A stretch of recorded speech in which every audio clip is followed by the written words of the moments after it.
வேலையை விடுறேன், எனக்கு இந்த மாதிரி சம்பளத்தில் வேலை வேணாம், அவங்க கூட நான் ஒர்க் பண்ணணும் அப்படின்னு சொன்னேன். அதுக்கப்புறம் ஒரு நிசப்தமான அமைதி. என்னென்னா ஒன்றுமே. அப்புறம் நான் நினச்சேன், ஓகே நம்ம ஸ்ட்ராட்டஜி ஃபெயில் ஆகிடுச்சு போல். ஒரு யூபிஎஸ்சி எக்ஸாம் எழுதி ஐஏஎஸ் ஐபிஎஸ் ஆயிருந்தால் கூட ஒரு பவர்ஃபுல் போஸ்டிங் உங்களுக்கு கிடச்சிருக்கும். அதை வச்சு மக்களுக்கு ஏதாவது நல்லது பண்ணலாம். ஏன் எம்பி ஆகணும்னு சூஸ் பண்ணீங்க? நான் வந்துட்டு 5.5 வருஷம் முன்னாடியே நம்ம ஒரு எம்பியான என்ன பண்ணுவோம், ஒரு எம்எல்ஏன்னா என்ன பண்ணுவோம், ஒரு லிஸ்ட் எழுதுவோம், என்னென்னலாம் மக்களுக்கு நம்ம பண்ணணும்னு நினைக்கிறோம்னு சொல்லிட்டு ஒரு லிஸ்ட் எழுதுனேன்.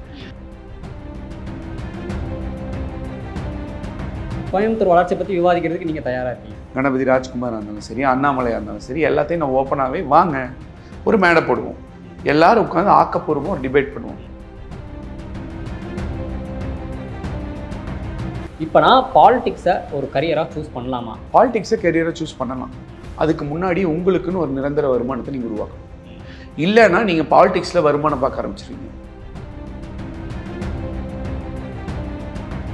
எலெக்ஷனில் நிற்கிறவங்களே டிஃப்ரெண்ட்டான கேண்டிடேட்ஸை பார்த்து இன்டர்வியூ பண்ண போகிறோம்னு ஏற்கனவே சொல்லியிருந்தோம்.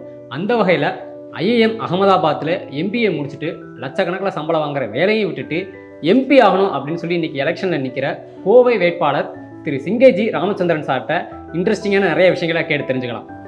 வணக்கம் சார். வணக்கம்ங்க சார். இப்போ முதல் கேள்வி என்ன கேட்கணும்னு தோணுதுன்னா, எல்லாருக்கும் தோன்ற ஒரு விஷயம் தான். நீங்கள் ஐஏஎம் அகமதாபாத்தில் எம்பிஏ முடிச்சிருக்கீங்க. அது அங்கே சீட் அவ்வளோ ஈஸியாக கிடைக்காது. அங்கே எம்பிஏ முடிச்சுட்டு ₹1,00,000 சம்பளம் வாங்குற வேலையை விட்டுட்டு எதுக்காக இந்த அரசியலுக்கு வரணும்? அப்படி லைஃப்பை ஜாலியாக என்ஜாய் பண்ணிக்கலாம்ல? இது ஆக்சுவலி 2 விஷயமா பார்க்கலாம். இதை நான் ஐஏஎம் அகமதாபாத்தில் எம்பிஏ பண்ணுங்கிற நோக்கம் வாழ்க்கையில் எனக்கு முதல்ல நம்ம பாலிடிக்ஸில் போயிட்டு பீப்புளுக்கு நிறைய சர்வ் பண்ணி நல்லது பண்ணணுங்கிற நோக்கம் தான் எனக்கு வந்துச்சு. ஸோ ஒரு 16, 17, 18 வயசுலேருந்து நான் இருக்கேன்னு வைங்களேன். பார்ட்டி ஒர்க் அதெல்லாம் பண்ணிகிட்ருப்பேன். அப்போ என்னோடய ரோல் மாடல் அப்போது இருந்த ஹானரபிள் எக்ஸ் சீஃப் மினிஸ்டர் அம்மா அவங்க தான். அவங்கள எப்படியா ரீச் பண்ணணும், அவங்க கூட ஒர்க் பண்ணுங்கிறப்போ அவங்க நல்ல எஜுகேட்டட் யங்ஸ்டர்ஸ்க்கு இம்பார்ட்டன்ஸ் கொடுப்பாங்கன்னு சொல்லிட்டு நான் ஒர்க் பண்ண கம்பெனியில் இருந்த என்னோடய பாஸ் சொன்னார். அவர் ஐஏஎம் கோழிக்கோடில் முடிச்சிருந்தார். அவர் சொன்னார், நான் சொன்னேன் அப்படியே இதுக்கு எப்படி ப்ரிப்பேர் பண்ணேன்னு அவரெல்லாம் கைட் பண்ணார். நீ ட்ரை பண்ணு, ஏதோ ஒரு ஐஏஎம் புதுசாக நிறைய ஐஏஎம் ஏதோ ஒன்றில் கிடச்சா கூட நீ போயிட்டு ஃபர்தராக நீ சொன்னீங்கன்னா அவங்க ஒரு இம்பார்ட்டன்ஸ் தெரியும் அப்படின்னு. சரி நானும் 2010, 2011 பண்ண அப்படி ட்ரை பண்ணி 3 வருஷம்லாம் 3ஆவது வருஷம் கேட் கிராக் பண்ணி எனக்கு காட்ஸ் கிரேஸில் ஐஏஎம் அகமதாபாத்தே கிடச்சிது. ஸோ நான் போகும்போதே உள்ளே ரொம்ப தெளிவாக இந்த எண்ணத்துக்காக நோக்கத்துக்காக தான் போனேன். அதனால தான் ஐஏஎம் அகமதாபாத்லேயும் போயிட்டு அங்கே எடுத்த கோர்சஸாக இருக்கட்டும், எலெக்டிவ்ஸாக இருக்கட்டும், பப்ளிக் பாலிசி ரிலேட்டடாக, லீடர்ஷிப் ரிலேட்டடாக, கம்யூனிகேஷன் ரிலேட்டடாக இந்த மாதிரியான கோர்சஸ் மட்டுமே எடுத்து என்னென்ன எக்யூப் பண்ணிக்கிட்டேன். அதுக்கப்புறம் எல்லாம் படித்து முடிஞ்சதுக்கப்புறம் அதே மாதிரி நான் வேணாம், வேலையை விடுறேன், எனக்கு இந்த மாதிரி சம்பளத்தில் வேலை வேணாம், அவங்க கூட நான் ஒர்க் பண்ணணும் அப்படின்னு சொன்னேன். அதுக்கப்புறம் ஒரு நிசப்தமான அமைதி. என்னென்னா ஒன்றுமே. அப்புறம் நான் நினச்சேன், ஓகே நம்ம ஸ்ட்ராட்டஜி ஃபெயில் ஆகிடுச்சு போல் அப்படின்னு நினச்சேன். அப்புறம் பார்த்தீங்கன்னா திடீர்னு ஒரு நாள் நான் படம் பார்த்துட்டு இருந்தேன் தேட்டரில். பார்த்தீங்கன்னா எங்கள் அம்மா கூப்பிட்டே, உனக்கு இந்த மாதிரி பொறுப்பு போட்டிருக்காங்களாம்மா அப்படின்னாங்க. வேறு யாராவது தான் இருக்குமா அப்படின்னு. உனக்கு தான் போட்டிருக்காங்களா வா அப்படின்னாங்க. ஐடி விங் செக்ரட்டரியாக போட்டிருந்தாங்க. அப்போது 2010 அவர் சொன்னார். அந்த தாட்டை நான் உள்ளே வச்சுட்டு ஒரு என்னோட வீட்டு அல்மேராவில் ஒரு இது போட்டிருப்பேன், prepare for CAT, crack CAT, get into IEM, completed successfully, opt out of placements, meet amma, you are there அப்படின்னு எழுதி ஒட்டி வச்சுருப்பேன். அதை டெய்லி பார்ப்பேன். ஏன்னா நான் ஒர்க்கும் பண்ணிவிட்டு ப்ரிப்பேரும் பண்ணிகிட்டு இருந்தேன். அதனால் ரொம்ப ஹெக்டிக்காக இருக்கும். ஸோ அதனால் நம்மளே மோட்டிவேட் பண்ணிக்கிட்டு அடிக்கடி அந்த சார்ட்டை பார்த்து இது பண்ணிகிட்ருப்பேன். அப்போ 2010 அவர் சொன்னது ஒர்க் ஆரம்பிச்சது. 2016 எனக்கு அந்த பொறுப்பு கிடச்சிது. 15 நான் எம்பிஏ முடித்தேன். இது ஒன்று. இன்னொன்று, ஐஏஎம் அகமதாபாத்தில் முடிச்சுட்டு ஏன் பாலிடிக்ஸ் வந்தீங்க, இந்த மாதிரி நிறைய பேர் கேட்பாங்க. அது ஒரு புரிதல் இருக்கிற டிஃப்ரென்ஸ் தான் நான் நினைக்கிறேன். இப்போது ஐஏஎம் அகமதாபாத்தில் முடிச்சவங்க இல்லைன்னா என்ன வேலை செய்கிறாங்க, ஒரு எடுத்துக்காட்டு நல்லா வேலை தான் செய்கிறாங்க, மோசமான வேலை செய்கிறாங்கன்னு சொல்ல. இப்போ எஃப்எம்சிஜி ப்ராடக்ட்ஸ்னு சொல்லுவாங்க. ஃபார் எக்ஸாம்பிள் ஹிந்துஸ்தான் யூனிலீவராக இருக்கட்டும், ப்ராக்டர் அண்ட் கேம்பிளாக இருக்கட்டும், இந்த மாதிரி நிறைய கம்பெனிஸில் நம்ம யூஸ் பண்ணுற ஷாம்பு, சோப்பு, கண்டிஷ்னர், இந்த மாதிரி நிறைய எஃப்எம்சிஜி ப்ராடக்ட்ஸை பிராண்டு பண்ணுறதுக்கு, விற்கிறதுக்கு, இதுக்கு பண்ணுறவங்க இருக்காங்க. ஃபினான்ஸ் கம்பெனி ஒர்க் பண்ணுறவங்க இருக்காங்க. இந்த மாதிரியான அங்கங்கே இருக்கிற ஒரு ப்ராப்ளமை சால்வ் பண்ணுறாங்க. இவங்க ஐஎம்மில் படிச்சுட்டு வந்தால் அந்த ப்ராப்ளமை ரொம்ப நல்லா சால்வ் பண்ணுவாங்கன்னு அதிக சம்பளம் தர்றாங்க. உங்களுக்கு நான் ஒன்று சொல்லட்டுமா, ஒரு எம்பி கான்ஸ்டிடுவன்சி 22 லட்சம் ஓட்டு, 6 எம்எல்ஏ தொகுதி, ஆல்மோஸ்ட் ஒரு 150-200 கிலோமீட்டர் டயாமீட்டரில் இருக்கக்கூடிய ஒரு இடம். அதுக்குள்ள காம்ப்ளெக்ஸ் ஆன ப்ராப்ளம்ஸ் ஃப்ரம் மைனர், சின்ன லிட்டர் மேனேஜ்மெண்ட், வாட்டர் மேனேஜ்மெண்ட்லேருந்து மேலே பாலிசி லெவல் டெசிஷன் வரைக்கும் அதில் இன்க்ளூசிவாக எல்லா டிஃப்ரெண்ட் எக்கனாமிக்கலி டிஃப்ரெண்ட் பீப்புள் இருப்பாங்க, வீக் ஸ்ட்ராங் வெரி ஸ்ட்ராங் இருப்பாங்க, கம்யூனலி டிஃப்ரெண்ட் பீப்புள் இருப்பாங்க, ரிலீஜியஸ்லி டிஃப்ரெண்ட் பீப்புள் இருப்பாங்க, அதுக்கப்புறம் வந்து பார்த்திங்கன்னா எஜுகேஷன் வைஸ் டிஃப்ரெண்ட் பீப்புள் இருப்பாங்க. இவங்க எல்லாருக்குமே ஒரு க்ரோத் கொடுக்குற மாதிரி, ஹார்மோனி கொடுக்குற மாதிரி, சந்தோஷம் கொடுக்குற மாதிரி, பீஸ் கொடுக்குற மாதிரி அவங்க ப்ராப்ளம்ஸ் டே டு டே ப்ராப்ளம்ஸை ஐடென்டிஃபை பண்ணி இதை சால்வ் பண்ணுறதுங்கிறதுக்கு IIM Ahmedabad degree is an under education. இது நல்லா நம்ம புரிஞ்சுக்கணும். இல்லை சார், எனக்கு என்ன கேட்க தோணுதுன்னா, நீங்கள் நல்லா படிச்சிருக்கீங்க, ஒரு யூபிஎஸ்சி எக்ஸாம் எழுதி ஐஏஎஸ் ஐபிஎஸ் ஆயிருந்தால் கூட ஒரு பவர்ஃபுல் போஸ்டிங் உங்களுக்கு கிடச்சிருக்கும். அதை வச்சு மக்களுக்கு ஏதாவது நல்லது பண்ணலாம். ஏன் எம்பி ஆகணும்னு சூஸ் பண்ணி? நல்லா புரிஞ்சுக்கோங்க, நல்லது பண்ணுறதுக்கு நம்ம எதுவுமே ஆகணுங்கிற அவசியம் இல்லை. இன்றைக்கி நான் உங்கள் வீட்டு உட்காந்து பேசிகிட்டு இருக்கிறப்ப வெளியே யாருக்குமே தெரியாமல் அவங்களால முடிஞ்ச 50 ரூபாயோ 100 ரூபாய் எடுத்து யாருக்கோ சாப்பாடு வாங்கி கொடுத்துட்ருப்பாங்க. அதுவும் நல்லது தான். 10 ரூபாய்க்கு பண்ணால் நல்லது தான், 10,000 ரூபாய்க்கு பண்ணால் நல்லது தான், 10 லட்சத்துக்கு பண்ணால் நல்லது தான். காசாக பணமாக தான் இருக்கணுங்கிற அவசியம் இல்லை. போய் ஒருத்தருக்கு வாலண்டியர் பண்ணி ஹெல்ப் பண்ணாலும் நல்லது தான். நல்லது எல்லாரும் பண்ணிட்டு தான் இருக்காங்க. நான் வந்து ஏன் இதை சூஸ் பண்ணேன்னா, எங்கள் அப்பா சிங்கை கோவிந்தராஜுன்னு சொல்லிட்டு நான் 11 இயர்ஸ் இருக்கும்போது இறந்துட்டார். என் தங்கச்சிக்கு 3 இயர்ஸ், எனக்கு 11 இயர்ஸ் இருக்கும்போது அவர் தவறிட்டார். அவர் வந்து 91-96 சிங்கானலூரில் எக்ஸ்எம்எல்ஏ வந்து நல்லா மக்கள் பணியாற்றினார். அவரை பற்றி நான் நிறைய அவர் இறந்ததுக்கப்புறம் மற்றவங்ககிட்ட கேட்டு தெரிஞ்சிட்டது தான் அதிகம். இப்போ அதை பார்த்து இப்படி ஒருத்தர் இறந்ததுக்கப்புறம் இப்போ 25 வருஷம் ஆகுது இறந்து, இன்றைக்கும் மக்கள் இவ்வளோ நல்லா பேசுகிறாங்கன்னா அப்போ எந்த அளவு நல்லது பண்ணியிருப்பார், நம்மளும் பண்ணணுங்கிற ஒரு ஆசை வந்துச்சு. அதே மாதிரி எம்பியாக தான் நல்லது பண்ணணுங்கிறதே இல்லை. 100க்கு 100% உண்மையாக சொன்னீங்க. நான் வந்துட்டு 5.5 வருஷம் முன்னாடியே நம்ம ஒரு எம்பியான என்ன பண்ணுவோம், ஒரு எம்எல்ஏன்னா என்ன பண்ணுவோம், ஒரு லிஸ்ட் எழுதுவோம், என்னென்னலாம் மக்களுக்கு நம்ம பண்ணணும்னு நினைக்கிறோம்னு சொல்லிட்டு ஒரு லிஸ்ட் எழுதுங்க. அதில் ஒரு ஃப்ரீ பீப்புள் சர்வீஸ் சென்டர்னு ஒரு பாயிண்ட் வந்தது. இந்த ஃப்ரீ பீப்புள் சர்வீஸ் சென்டர் நம்ம ஏன் எம்பி ஆருக்கு எம்எல்ஏ ஆருக்கு வெயிட் பண்ணணும், நம்மளால் முடியுதுன்னா பண்ணலாமேன்னு சொல்லிட்டு ஒரு ஃபெலிக்ஸ்னு ஒருத்தர் வேலைக்கு போட்டு ஆரம்பித்து நானும் ஃபெலிக்ஸும் சேர்ந்து அந்த இடத்துல ஒரு ஃப்ரீ பீப்புள் சர்வீஸ் 5 வருஷம் முன்னாடி ஆரம்பித்தோம். ஆரம்பித்தது இலவச சேவை மையம். கரெக்ட். இ சேவைன்னு சொல்கிறத விட இலவச சேவை மக்கள் பயன்பாட்டு மையம் சொல்லலாம். ஏன்னா நம்ம இ சேவை மாதிரி மட்டும் கூட பண்ணுறதில்ல, அதை தாண்டி என்ன பிரச்சனைன்னு மக்கள் வந்தாலும் அவங்களுக்காக போய் நிற்போம். இப்போ ஒரு இடத்துல ஒரு பிரச்சனை வந்து பாருங்கன்னா உடனே போய் பார்ப்போம். அந்த மாதிரி ஜஸ்ட் வந்து ஆன்லைனில் நாங்கள் அப்ளை பண்ணுறோம், எங்கள் வேலை முடிஞ்சுன்னு கிடையாது. இல்லை சார், அதுவே பெரிய விஷயம். என்னென்னா எங்கள் நாட்டு நடப்பு சேனல்லே வந்து நாங்கள் பர்த் சர்டிஃபிகேட்லேருந்து டெத் சர்டிஃபிகேட் வரைக்கும் எல்லா கவர்மெண்ட் ப்ரூஃபும் சர்டிஃபிகேட் பற்றி வீடியோ போட்டிருக்கோம். இருந்தாலுமே மக்களுக்கு வந்து ஒவ்வொரு இதுலேயும் கரெக்ஷன் பண்ணுறது, புதுசாக எடுக்கிறது நிறைய சிரமங்கள் இருக்குது. ஆன்லைனில் வந்ததுக்கப்புறமே மக்கள் வந்து ப்ரௌசிங் சென்டரில் வயசானவங்களாம் வந்து நிற்கிறாங்க, நான்லாம் பார்த்துருக்கேன். ஸோ அந்த ஒரு விஷயத்தை நீங்கள் வந்து எடுத்து அவங்களுக்கு வந்து எளிமையாக்கி அது இலவசமாக பண்ணுறீங்க போது அது 5.5 வருஷத்தில் 1 ரூபா வாங்காமல் 25,000 குடும்பங்களுக்கு 85,000 சான்றிதழ்களும் சர்வீஸ்களும் நம்ம பண்ணி கொடுத்துருக்கோம். இப்போ அதை 1 லட்சம் அப்டேட் ரெண்டமென்னு நினைக்கிறேன், எத்தான் டீம் சொன்னாங்க. இப்போ இது வந்து பார்த்தீங்கன்னா நான் வந்து இந்த தடவை எம்பி அவைன் பண்ணல. அடுத்து 2026 எம்எல்ஏ எலெக்ஷன் நான் மேபி அப்ளை பண்ணி எனக்கு சீட்டு கிடைக்காம கூட இருக்கலாம், இல்லை சாகிற வரைக்கும் எனக்கு சீட்டு கிடைக்காட்டியும் நான் பண்ணிகிட்டே தான் இருந்திருப்பேன். ஏன்னா இங்கே நோக்கம் என்னென்னா, நம்ம எம்பி ஆனால் என்ன பண்ணுவோம், எம்எல்ஏ ஆனால் என்ன பண்ணுவோம், அது எதையே வெயிட் பண்ணணும், நம்ம இப்போவே பண்ணலாம். இப்போ இதில் எம்பியோ எம்எல்ஏவோ ஆனால் இன்னும் பெட்டராக பண்ணலாம் அப்படிங்கிறது தான் பாயிண்ட். சர்வீஸ் பண்ணுறதுக்குங்க நீங்கள் பொசிஷன் ஆஃப் ரெஸ்பான்சிபிலிட்டி இருக்கணுங்கிற அவசியம் கிடையாது.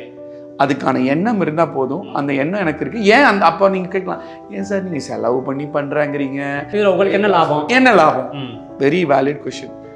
எதுக்குமே வந்து பார்த்தீங்கன்னா நமக்கு ஒரு திருப்தி இருந்தால் தான் எதாக இருந்தாலும் பண்ண முடியும், இல்லைன்னா பண்ண முடியாது. எனக்கு ஒன்று தான், அவங்க அப்பா 11 வயசில் இறந்தார். அவங்க அப்பா இவ்வளோ நல்லது பண்ணார். இத்தனை மக்களுக்கு எந்த ஹானஸ்ட் பாலிட்டிஷியனாக வந்து இத்தனை மக்களுக்கு இவ்வளோ பண்ணி நல்ல பேர் சம்பாரிச்சுட்டாரு. அவர் பையன் ஏதோ வேலை வாங்கி போய் வெளிநாட்டில் ஏதோ சம்பாரிச்சுட்டு உட்காந்துருக்கான்ப்பா அப்படின்னு சொல்லாமல், அவர் பையன் அவர் மாதிரியே இல்லை அவரோட நல்லா மக்கள் சேவை செஞ்சு அவரோட பையங்கிற மாதிரி இருக்காருப்பா அப்படின்னு சொல்லிட்டு எங்கள் அப்பாவுக்கு பெருமை சேர்க்கணும். அது அப்படிங்கிறது ஒரு மிகப்பெரிய உந்துதல் எனக்கு. பணம் காசு இதுக்கெல்லாம் அப்பாற்பட்டு இன்னார் பையன் இப்படி இருக்காரு அப்படின்னா எல்லாருக்குமே அவங்க பேரண்ட்ஸ் தானே ஒரு ஹீரோ அப்படின்னு இருப்பாங்க. அதுதான் காரணம், வேற எதுவுமே கிடையாது. சில நாள் எனக்கு கூட தோணும், ஏன்னா நான் வந்து அவ்வளோ ஒரு வெல் டு டூவெல்லாம் இல்லை, ஒரு மிடில் கிளாஸ் ஃபேமிலி சேர்ந்தவன் தான். அந்த ஆஃபீஸ் ரன் பண்ணுறதுக்கு ஒரு எக்ஸ்பென்ஸ் ஆகும். சில நாள் பட்ஜெட் டைட் ஆகும். நான் எனக்கு கல்யாணம் ஆயிடுச்சு, குழந்தைகள்லாம் இருக்குது, 2 வயசில் ஒரு கன்ஸ்ட்ரெயின்லாம் இருக்கும். இந்த மாதம் கொஞ்சம் டைட்டாக இருக்கும், என் ஃப்ரெண்டு கிட்டேன்னு ரொட்டேட் பண்ணி கூட சம்டைம் கொடுப்பேன்.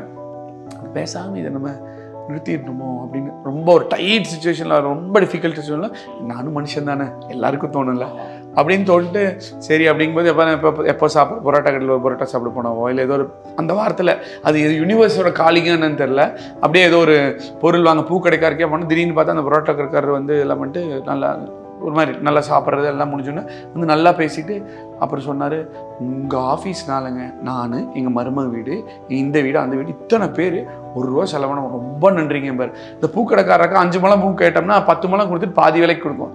சம்பந்தம் ஏன் இந்த அக்கா இப்படி கொடுக்குறாங்க அப்படின்னு நான் போய் கேட்டால், உங்கள் ஆஃபீஸில் இதெல்லாம் பண்ணாமல் நான் சொல்லிடுவேன், நான் பூவே வாங்க மாட்டேன், மற்றவங்களுக்கு கொடுக்குற ரேட்டில் கொடுத்தா வாங்குவேன், இல்லை வாங்க மாட்டேன், அது கரெக்டாக நம்ம பண்ணுவோம். ஆனால் அப்போ எனக்கு தோணும், நம்ம ஒருத்தர் வந்து நம்மளால முடியுது, இப்போ இவங்க எல்லாம் செலவு பண்ணணும்னா முடியுமா? முடியாது. நமக்கு வந்து இந்த அளவு வந்து ஒரு காட்ஸ் கிரேஸில் நமக்கு இந்த அளவு இப்போ பண்ண முடியுது, பண்ணுறோம், அதனால பண்ணுவோம். நம்ம இல்லைன்னா அது நம்ம சேவ் தான் பண்ணணும். பரவாயில்ல, சேவ் பண்ணுறது இன்றைக்கும் எனக்கு எங்கள் அப்பா நல்ல பேர் சேர்த்து வச்ச மாதிரி, ஓகே நம்ம ஃப்யூச்சர் ஜென்ரேஷனுக்கு ஒரு நல்ல பேர் சேர்த்து வச்சுக்கலாம். பணம் காசு சேர்த்து வைக்கிறது என்னங்க இருக்குது, அழிஞ்சிரும், இல்லை சம்பாரிச்சிக்கலாம்.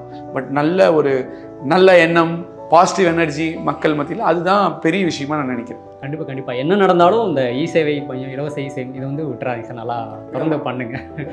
ஓகே சார், இப்போ அரசியலுக்கு வந்து தான் நல்லது பண்ணணும்னு இல்லை, நீங்கள் 5 வருஷமாகவே அப்பாவோட ஒரு ரோல் மாடல் எடுத்துக்கிட்டு நிறைய விஷயங்கள் பண்ணிக்கிட்டு இருக்கீங்க, மக்களோட பிரச்சனைகளுக்கு போய் நின்றுக்கிட்டு இருக்கீங்க.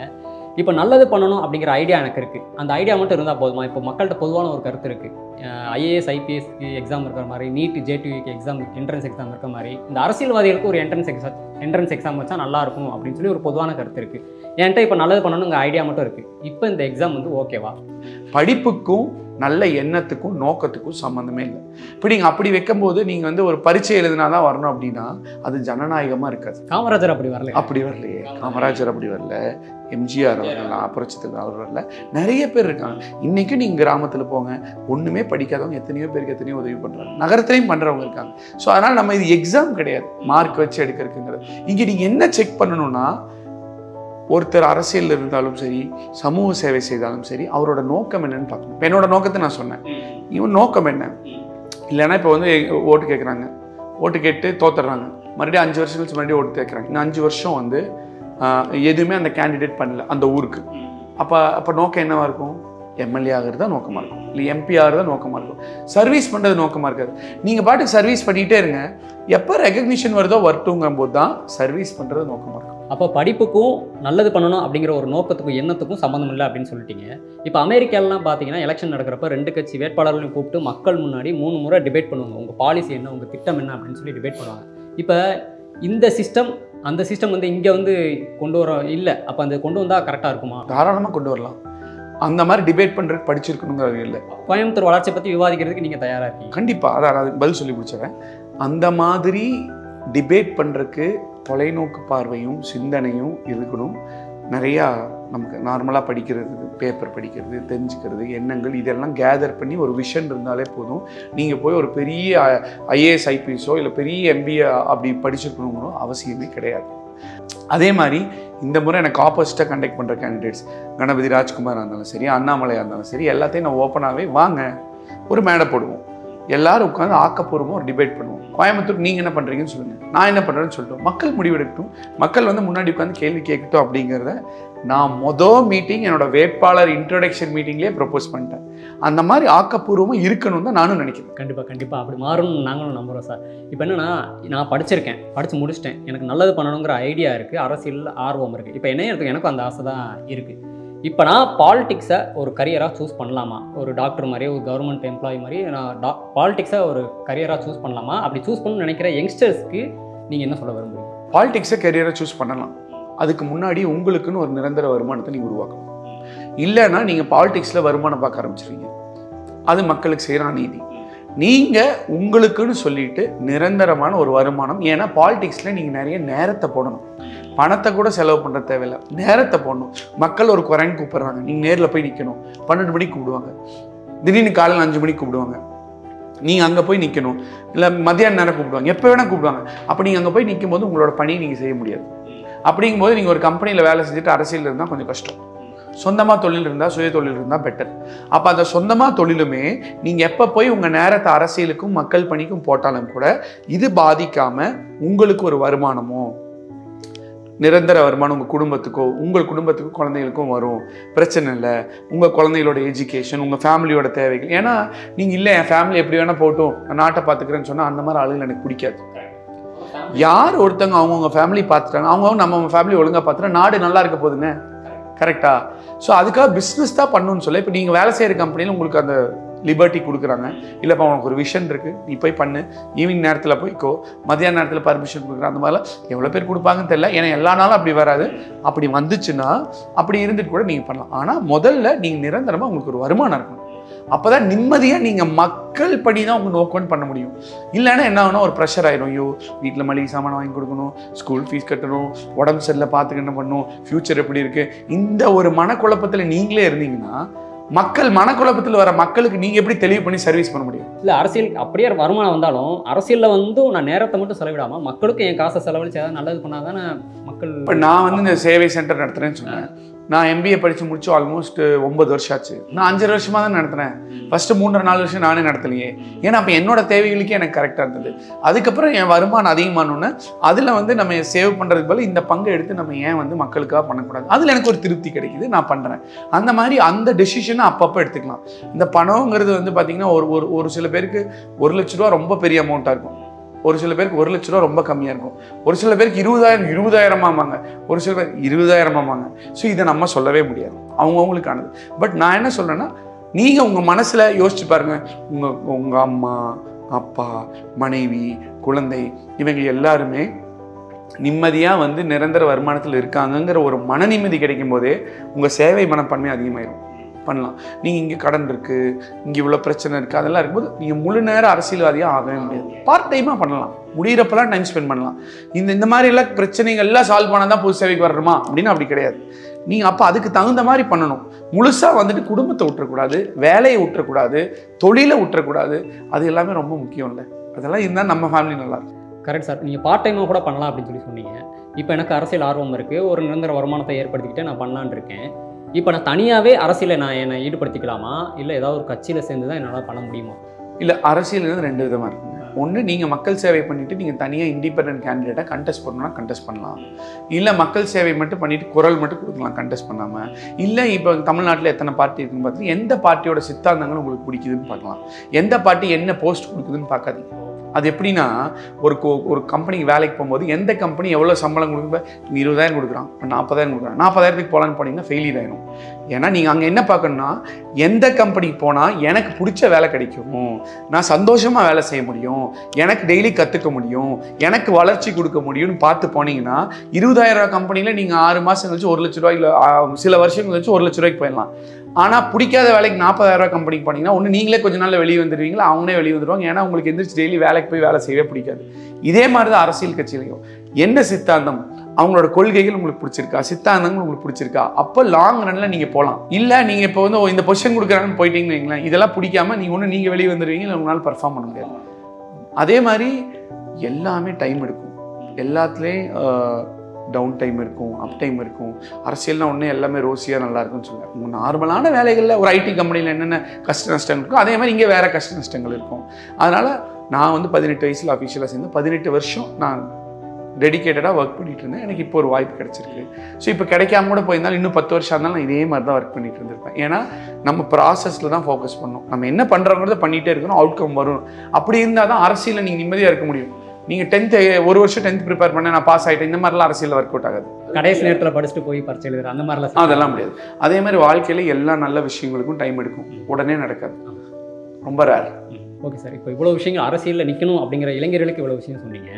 இப்போ ஒரு நம்ம ஃபோன் வாங்கணும் அப்படின்னாலே ஆன்லைனில் ஆஃப்லைனில் விசாரிச்சுட்டு நல்லா ரொம்ப விசாரிச்சுட்டு ஒரு தரமான ஃபோன் தான் வாங்குகிறோம். ஆனால் ஒரு மக்கள் பிரதிநிதியை ஒரு தலைவனை தேர்ந்தெடுக்கிறதுல அந்த அளவுக்கு மெனக்கிறோமா அப்படின்னா ஒரு கேள்விக்குறி அங்கே இருக்குது.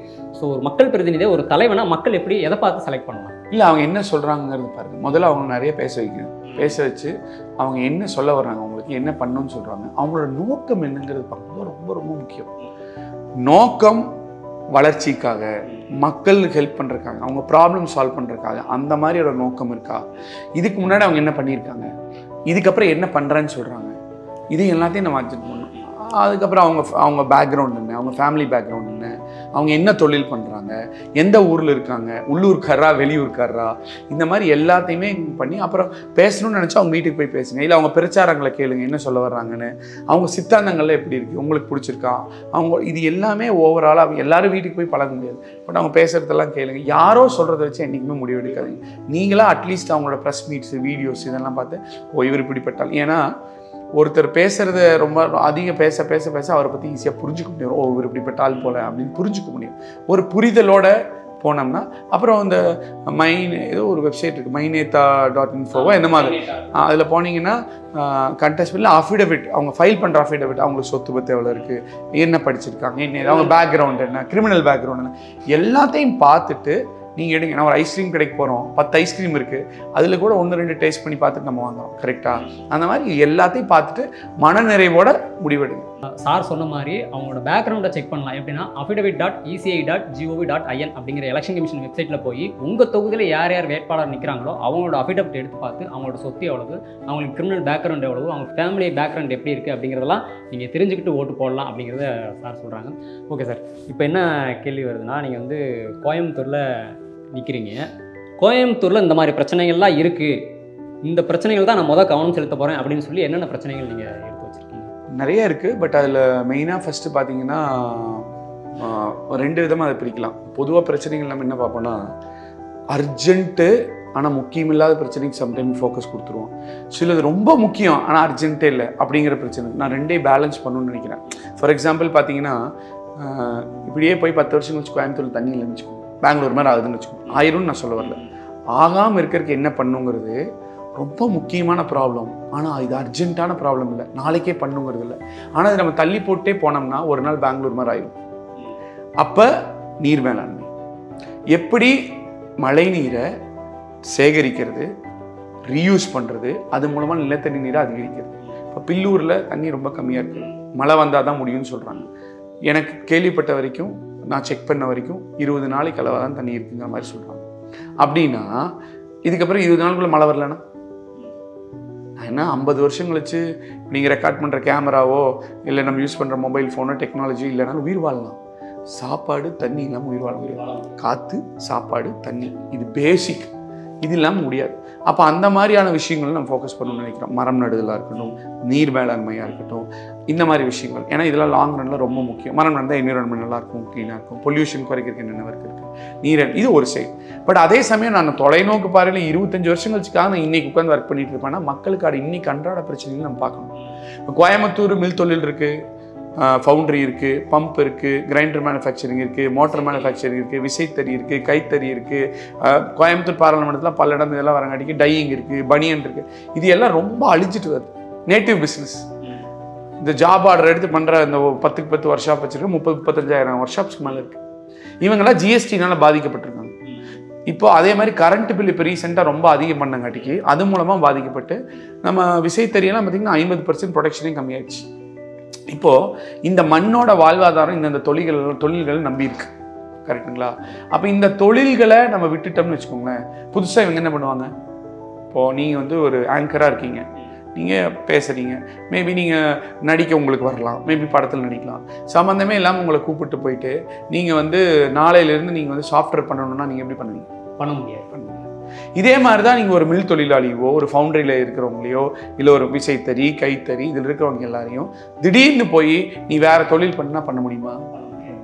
அந்த ஏரியா சார்ந்த தொழில் இருக்குது. கோயம்புத்தூர்னாலே இதெல்லாம் ஆன்செஸ்டர் ஆஃப் சவுத் இந்தியா இதெல்லாம் சொல்கிறோம். அப்போ இது சாக விட்டோம்னா இந்த வேலையை நம்பி இருக்கவங்க என்ன பண்ணுறாங்க? இப்போ நம்ம தலைமுறை சார்ந்தவங்க பிரச்சனை இல்லை, அவங்களாம் ஐடி ஜாப்ஸ் அது இதுன்னு போகிறாங்க. வேறு இப்போ யூடியூப் கிரியேட்டர்ஸ் அதெல்லாம் பாருங்கள், உங்களை மாதிரி நிறைய ஜாப்ஸ் எல்லாம் வந்துருச்சு, புதுசாக உருவாகுது, பண்ணுறாங்க. ஓகே, அப்போது இந்த மண்ணின் பாரம்பரியமான தொழில்கள் அழியாமல் பார்த்துக்கிறது ரொம்ப முக்கியம்.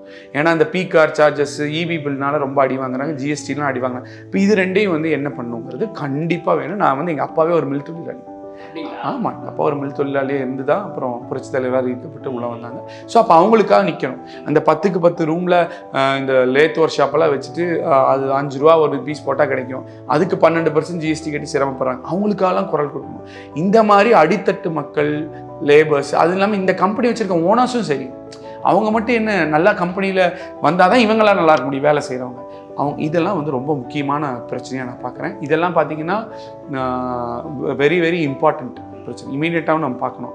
இன்னொன்று வந்து பார்த்திங்கன்னா ஐடி, ஸ்டார்ட் அப், இன்ஃப்ராஸ்ட்ரக்சர் 3ஆக பிரிக்கலாம். ஐடி பொறுத்த வரைக்கும் பார்த்திங்கன்னா இப்போ கம்பெனிஸ் கொஞ்சம் கொஞ்சம் வந்த வண்ணம் இருக்கிறாங்க. இன்னும் எப்படி இதை வந்து பெரிய லெவலில் பண்ணலாம்? ஏன்னா இங்கே வந்து கோயம்புத்தூர் எஜுகேஷனல் ஹப் ஆல்ரெடி அவ்வளோ பேர் படிச்சுட்டு வராங்க. அப்போ அவங்களுக்கு ஸ்கில் டெவலப்மெண்ட் ஏதாவது மிஸ் மேட்ச் இருந்தால் அதை சரி பண்ணி உடனடியாக எப்படி அவங்களுக்கு இங்கேயே வேலை வாங்கி தரலாம். இங்கேயே வேலை வாங்கி தரும்போது அங்கே கட்டுற வாடகை மிச்சம், பசங்களுக்கு மாதத்துக்கு ஒரு தடவை வந்து போகிற செலவு மிச்சம், சாப்பாடு வெளியே சாப்பிட்டு உடம்புக்கு எடுத்துக்காமல் இருப்பாங்க, அப்புறம் சாப்பாடு செலவு மிச்சம். இது எல்லாத்தையும் தாண்டி அம்மா அப்பா கூட இருக்கலாம், இல்லை அந்த ஒரு இதுவும் இருக்குது. ஸோ இங்கே வேலை வாய்ப்பு இன்னும் எப்படி இன்க்ரீஸ் பண்ணலாம் ஐடி ரிலேட்டடாக. இப்போ சரவணம்பட்டி ஏரியா அந்த சைடில் ஒரு ஐடி ஹப்பாக உருவாகிட்டு வருது. அது இன்னுமே எப்படி பண்ண முடியும் அப்படிங்கிறதுக்கான பெர்ஸ்பெக்டிவ் என் மைண்டில் இருக்குது. ஸ்டார்ட்அப்னா இப்போ இங்கே நியர்பையில் பெங்களூர் தான் ஒரு பெரிய ஸ்டார்ட் அப் ஹப்பாக பார்க்குறாங்க. அப்போ நம்ம ஊரில் அது எப்படி பண்ணுறது? இன்குபேஷன் சென்டர்ஸ்லாம் இங்கேயே இருக்குது நிறையா. ஆமாம், புதுசாக வேலைவாய்ப்பு உருவாக்குறது முக்கியம். இப்போ நீங்கள் 100 பேர் உங்கள் கம்பெனியில் இருந்தாங்க, திடீர்னு 110 ஆகுமானா ஆகாது. ஆனால் புதுசாக ஒரு கம்பெனி ஆரம்பிச்சு திடீர்னு டேக் ஆஃப் ஆச்சுன்னா 50 பேருக்கு வேலை கிடைக்கும். இப்போ வேலை வாய்ப்பு உருவாக்கணும்னா நிறைய புது தொழில்கள் உருவாகணும். அப்போ தொழில் முனைவோரின் ஒரு ஹப்பாக கோயம்புத்தூர் உருவாகணும். அப்போ எஜுகேஷன், ஸ்டார்ட் அப், ஐடி, நீர் மேலாண்மை, அதுக்கப்புறம் இந்த நேட்டிவ் பிஸ்னஸ், இது எல்லாத்துக்கும் தாண்டி இந்த 5 கனெக்ட் பண்ணுறது இன்ஃப்ராஸ்ட்ரக்சர். இது எல்லாத்துக்கும் தேவையான இன்ஃப்ராஸ்ட்ரக்சர் எல்லாமே. இப்போ இது எல்லாமே நான் ஒரே ஆளாக இப்போ நாளைக்கு என்ன ஒரு கையெழுத்து போட்டு என்னால் பண்ண முடியுமா? அப்படிலாம் கிடையாது. இதெல்லாம் என்னோட விஷன். நம்ம சிட்டியை கோயம்புத்தூர்காரங்களாம் நான் என்ன நினைக்கிறேன்னா, நம்ம வந்து பெங்களூர் ஹைதராபாத்தோடய கம்பேர் பண்ணக்கூடாது. ஏன்னா அதை கம்பேர் பண்ணி அங்கே ரீச் பண்ணும்போது அவங்களுக்கு இருக்கிற பிரச்சனை நம்மளுக்கு வரும். நம்ம இப்போது பெஸ்ட் டாப் 10 or 20 சிட்டிஸ் உலகத்தில் குளோபலாக என்ன இருக்குது, அந்த சிட்டிஸோட கம்பேர் பண்ணலாம். கம்பேர் பண்ணி அங்கே ப்ளஸ் என்ன மைனஸ் என்ன, நம்ம ஊருக்கு ரெலவெண்ட்டாக எது இருக்குது, சிங்க் ஆகிற மாதிரி அது நம்ம அங்கே என்ன கற்றுக்க முடியும். அது இப்போ நான் வந்து இஸ்ரேல் போயிருந்தேன். டிஸ்கவர் இஸ்ரேல் ப்ரோக்ராம்னு ஒரு 7 நாள் இஸ்ரேல் கவர்மெண்ட் என்ன அழைச்சிட்டு போயிருந்தாங்க, ஒரு யங் பாலிட்டிஷியன். அதே மாதிரி இன்டர்நேஷ்னல் விசிட்டர்ஸ் லீடர்ஷிப் ப்ரோக்ராம் சொல்லிட்டு young politicians future of Indian democracy அப்படின்னு ஒரு ப்ரோக்ராம், 26 நாள் ப்ரோக்ராம். அமெரிக்க அரசாங்கம் ஒரு யங் பாலிட்டிஷியன் அழைச்சிட்டு போயிருந்தாங்க. இந்த 2 ப்ரோக்ராம்லையுமே அவங்களே ஃபுல்லி ஃபண்டட் ப்ரோக்ராம் தான். அங்கே நான் நிறைய கற்றுக்கிட்டேன். இப்போ நான் எம்பி ஆனதுக்கப்புறம் இன்னும் நிறைய இந்த பர்டிகுலர் பார்வையோடு போய் நான் நிறைய கற்றுக்கிட்டு இருந்தோம். அதெல்லாம் இங்கே யூஸ் பண்ணணும். இங்கே இருக்கிற பிரச்சனைகள் மாதிரி தான் அங்கே இருக்கா சார்? அங்கே பிரச்சனைகள்லாம் கொஞ்சம் வேறு மாதிரி இருக்கும். இப்போ யூஎஸ் எடுத்துட்டிங்கன்னு வச்சுக்கோங்களேன், ஹெல்த் கேர் ரொம்ப காஸ்ட்லி. நம்ம ஊரில் ஒரு அப்பெண்டிசிஸ் ஆப்ரேஷன் பண்ணோன்னா நான் எனக்கு பண்ணேன் ஒரு 2009 10 30,000 40,000 செலவாச்சு. இப்போ நம்ம ஊரில் பண்ணால் ஒரு 1 லட்சம் இல்லை 2 லட்சம் ஆகலாமா இருக்கும். அந்த மாதிரி அங்கே 40 லட்ச ரூபா.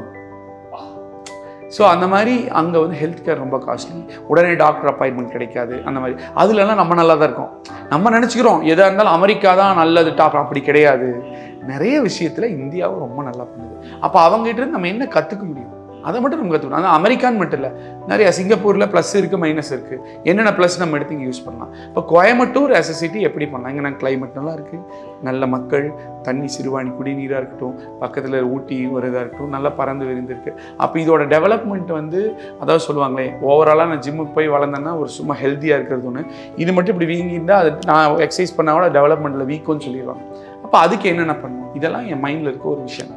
ஓகே சார், இப்போ நீங்கள் கோயம்புத்தூருக்காக இவ்வளோ விஷயம் வச்சுருந்தாலுமே கட்சி சின்னம் தாண்டி ஓட்டு போடுறவங்களும் முதல் முறை வாக்காளர்களும் எதுக்கு உங்களுக்கு ஓட்டு போடணும்? 12 வயசுலங்க, எங்கள் அப்பா 11 வயசில் இருந்தார். 12 வயசுலேருந்து என்னோடய ஆசை நம்ம கண்டிப்பாக வந்து அப்பா மாதிரியே ஒரு நல்ல பேர் எடுத்து ஒரு இது பண்ணணும் அப்படிங்கிறது. புரட்சி தலைவி அம்மா தான் என்னோடய ரோல் மாடலாக இருந்தாங்க. அப்போ இருந்து எனக்கு என்ன வந்து இதுதான், அதாவது அப்போ இருந்தே நான் சாகரக்குள்ளே என்ன என் வாழ்க்கையில் என்னோடய நோக்கம் என்னங்கிற அந்த தெளிவு வந்து காட்ஸ் கிரேஸில் எனக்கு கிடச்சிருச்சு. ஸோ இது வரைக்கும் நான் பண்ணது ஸ்கூல்லையாக இருந்தாலும் சரி, ஸ்கூல் பீப்புள் லீடராக இருந்தாலும், காலேஜ் செக்ரட்டரியாக இருந்தாலும், ஐஎம் வந்து பார்த்தீங்கன்னா எலெக்ஷன் இருந்தாலும், அதுக்கப்புறம் இப்போ ஐடிவிங்கில் பண்ணதாலும் எல்லாமே பார்த்தீங்கன்னா கன்சிஸ்டன்சி.